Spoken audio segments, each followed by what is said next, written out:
Olá, sou Lorena de Pauli, professora da disciplina de História Cultural, Teoria e Historiografia. Vamos estudar alguns aspectos que envolvem história e cultura. A história cultural está ligada às questões contemporâneas, mas foi só em meados do século XX que ocorreram mudanças no conceito de cultura e na concepção de história.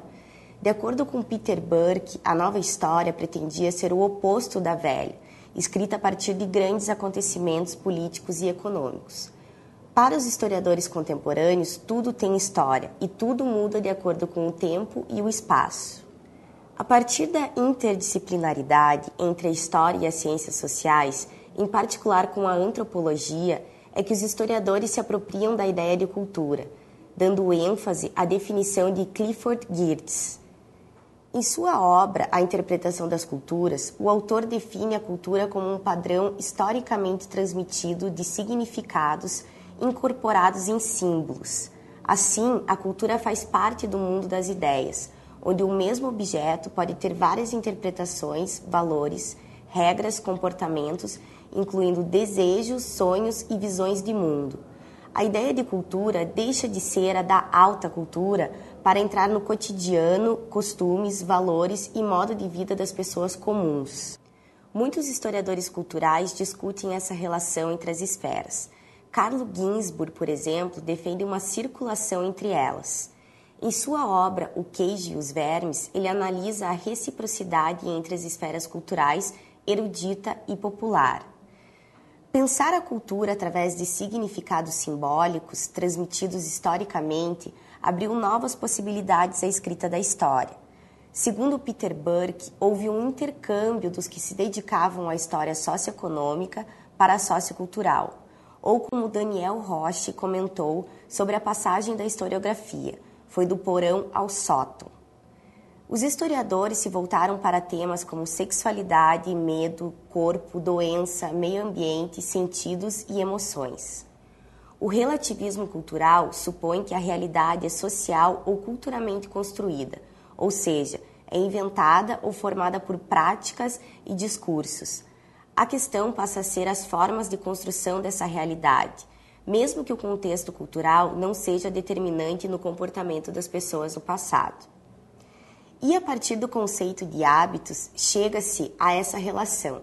Segundo Norbert Elias, o hábito social não é algo inato, mas construído socialmente, transmitido por uma herança cultural através do convívio com as outras pessoas. A prática cotidiana é entendida, segundo Burke, em termos de improvisação, sustentada por uma estrutura de esquemas. Esses são incutidos pela cultura na mente e no corpo.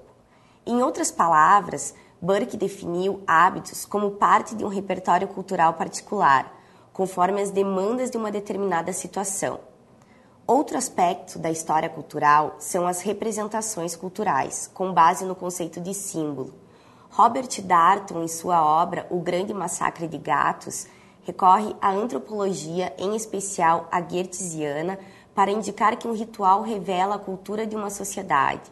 Ele descreve o ritual e desvenda universos simbólicos escondidos pelo distanciamento geográfico e temporal.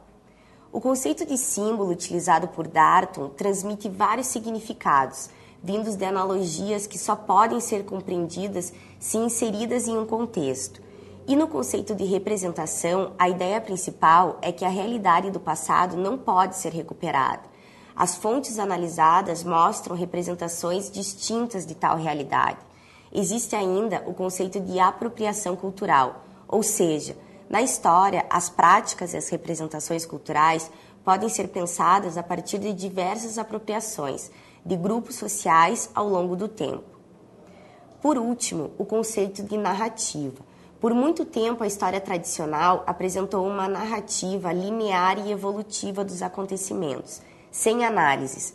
Somente no final da década de 70, a partir do artigo O Retorno da Narrativa, de Lawrence Stone, houve uma retomada. A proposta era voltar à narrativa usando a organização das fontes, em ordem cronológica. O foco seria uma única trama envolta por subtramas. E diferente da velha narrativa, a nova seria analítica e não circunstancial. É isso. Nosso módulo termina aqui. Bom estudo e até a próxima.